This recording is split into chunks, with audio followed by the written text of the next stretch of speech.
एक घना जंगल था जहाँ पेड़ों की छांव में दिन भी रात जैसा लगता था।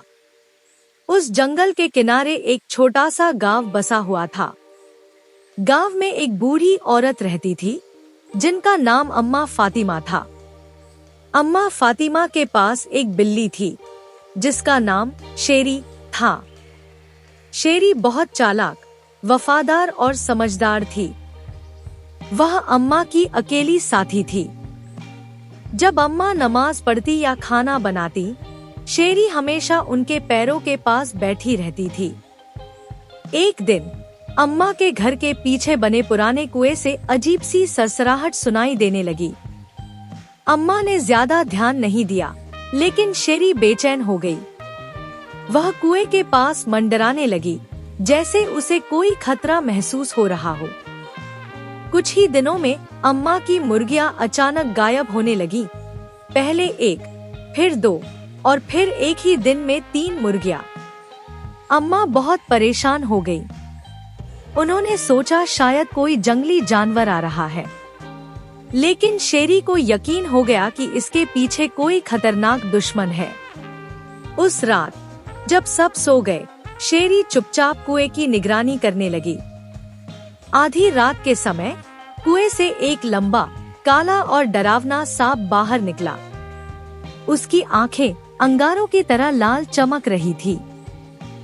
वह धीरे धीरे मुर्गियों के पिंजरे की ओर रेंगने लगा, लेकिन इस बार शेरी तैयार थी। शेरी ने झपट्टा मारते हुए सांप का रास्ता रोका।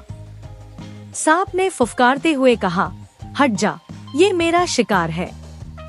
शेरी ने अपनी पूंछ फुलाकर और पंजे बाहर निकालकर जवाब दिया, ये मेरा घर है और इसकी रक्षा मेरी जिम्मेदारी है। फिर शुरू हुई दोनों के बीच जबरदस्त लड़ाई। सांप ने कई बार शेरी पर हमला किया, लेकिन शेरी हर बार फुर्ती से बच गई।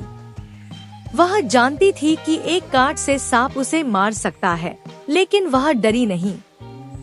आखिरकार उसने सांप की आंखों पर झपट्टा मारा और सांप दर्द से तड़पकर पीछे हटा। शेरी ने मौका देखकर उस पर जोरदार हमला किया। सांप बुरी तरह घायल हो गया और कुएं की ओर भाग गया।